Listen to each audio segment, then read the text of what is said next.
we discussed about the struggles of ARBs in negotiating contracts.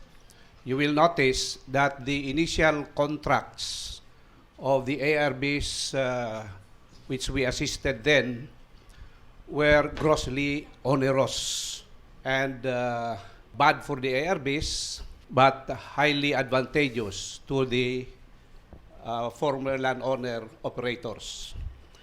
Now, this is a manifestation of the dominance of the landlord capitalist class over the working peasant class in the conflict, where the strong prevailed over the weak. This is the offshoot of a law that has the best of intentions, no, to liberate farm workers from poverty and uplift their quality of life. But this is hampered by intrinsic flaws in the law which former landowners, operators have taken advantage of to preserve their dominance. While CARL provides for redress of grievances through the agrarian justice system, the system is fraught with technicalities which obscure the intent and substance of the law, resulting in judgments that perpetuate the unjust social structure which the law seeks to root out. An example of this is the case which we filed with the DARAB to rescind the contract. This is the case of Hiarbco 1. Now, in rescission of contract, you must prove to the court that there is gross violation of the contract. At sabi ng DARAB, there is no gross violation of the contract, therefore, the decision of the PARAD is reversed. Now, tama ang DARAB. There is no serious or gross violation of the contract. But the contract itself, its totality, is violative of the intention and substance of agrarian reform law. So, it is in that sense that the DARAB dismissed the contract even if the terms thereof are onerous. So, sumusunod lang naman yung kumpanya sa terms ng onerous contract. And therefore, there is no violation and dismissed the petition. So, ano ang resort ng mga beneficiaries sa ganong concept ng justice system? So, walang ibang recourse. People, power. That's the only potent weapon of the weak for them to combine and wage a concerted struggle against an onerous situation. So, ito yung ginawa ng mga ARBs sa dito sa Davao del Norte. 4 cooperatives, all burdened by onerous contracts dahil ayaw ang kumpanya na baguhin ang contract, i-renegotiate ang contract, at gusto nila ipatuloy ang contract until it expires in 10 or 25 years. Ganon. So, sabi ng mga beneficiaries, what is our hope under agrarian reform kung ganito? So, they took the law into their own hands. Abrogating an onerous contract is one thing, but negotiating and obtaining a fair contract is another thing.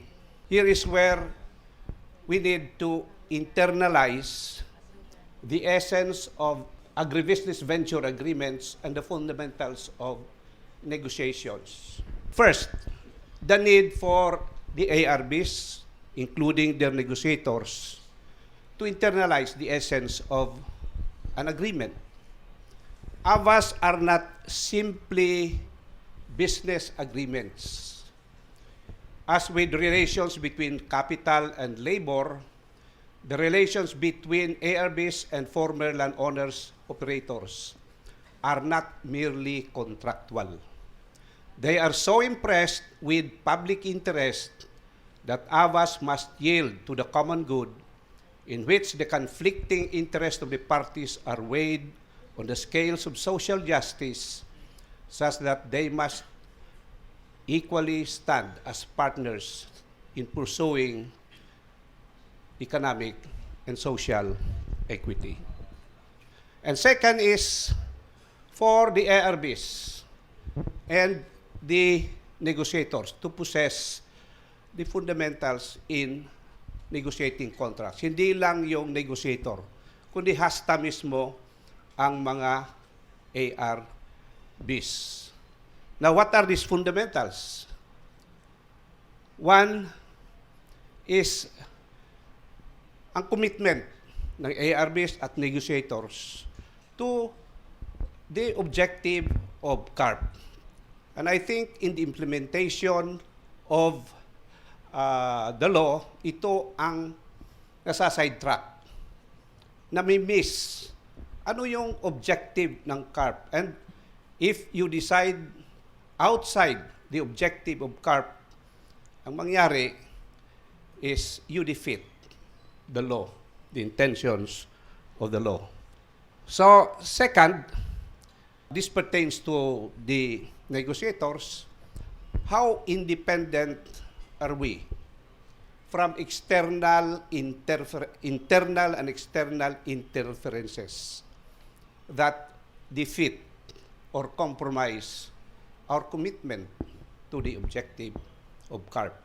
This is very important because especially sa inyo, if you are you are in the negotiation representing the DAR, are you a neutral party or not? Are you on one side? If so, on what side? So dito necessarily you must be on the side of the beneficiaries. Now, how independent are you? Ano kung ang paro, kausapin kayo, dahan-dahan lang diyan. No? Ano ang position mo as a staff of the DAR or somebody higher than the paro? Can you be independent enough to say, this is it and I will pursue it? Ganon. Third is, are you willing to walk the extra mile? There are situations like our experience where you have to resort to extra-legal remedies. Yun, people power. Because the legal remedy is not just possible. Will you take that risk? Ang pinakamahalaga is for us to have the trust and confidence ng mga beneficiaries. So, if we have this and we enter the negotiating table, we will have no problem. We have confidence that we can carry on our work as negotiators for the ARBs. The other is fundamental is skills in negotiation. May mga bagay na very important, no, which has been a learning experience for me. One is the knowledge of the intricacies of the industry, in particular, the banana industry. Now, lately, pumasok kami sa mga palm oil co-ops, dalawang co-ops yan sa Agusan del Norte, so we also have to study the fundamentals of the industry. So, anong mga bagay na dapat malaman? The value chain sa industry, from the workers, the growers, to the buyers, the shippers, the importers, the ripeners, and then the supermarkets and the consumers. Itong bagay na ito is something which the World Banana Forum is focused on. Because sa World Banana Forum, here is where the different stakeholders are present, where the objective is production, sustainable production of banana. Sustainable hindi lang para sa supermarkets, hindi lang para sa mga buyers, but sustainable especially for the growers and for the workers. Another thing is yung language ng industry. When you negotiate, yung kalaban mo are well versed about the industry. So they use terms na kung bago ka, hindi mo alam. You need to know the language of the industry. At alam mo, mga beneficiaries, alam nila rin yan. No? Diyan sila, doon nga sa Sibulan, mayroong mga doon hindi nakakaaral ng English, but because of the terms used in the industry, natututo sila ng English. No? The leafing, the flowering, yung mga ganon ba? Short. Ano?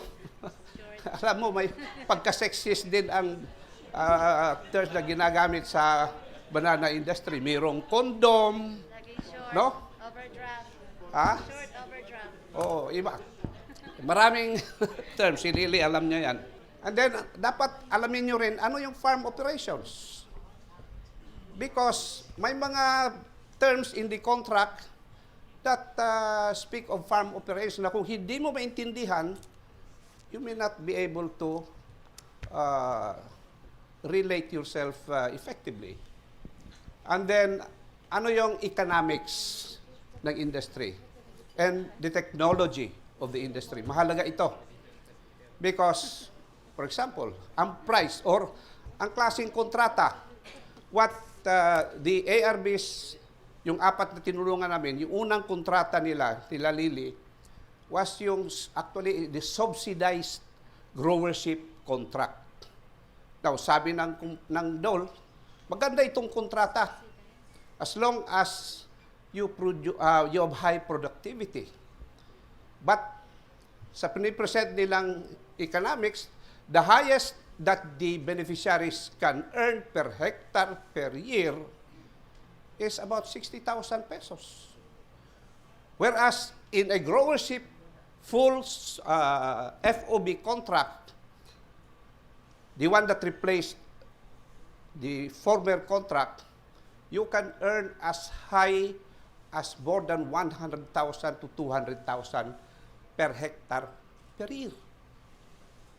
So, mahalaga yung for us negotiators to know the economics of the industry. And then, yung reality sa market. Alam mo, ang market is nag-fluctuate, but there's a regular trend. January to May, usually ang presyo dyan paakyat. In any market, China man, may US, Europe, Japan. January to May. But from June towards December, pababa yung presyo.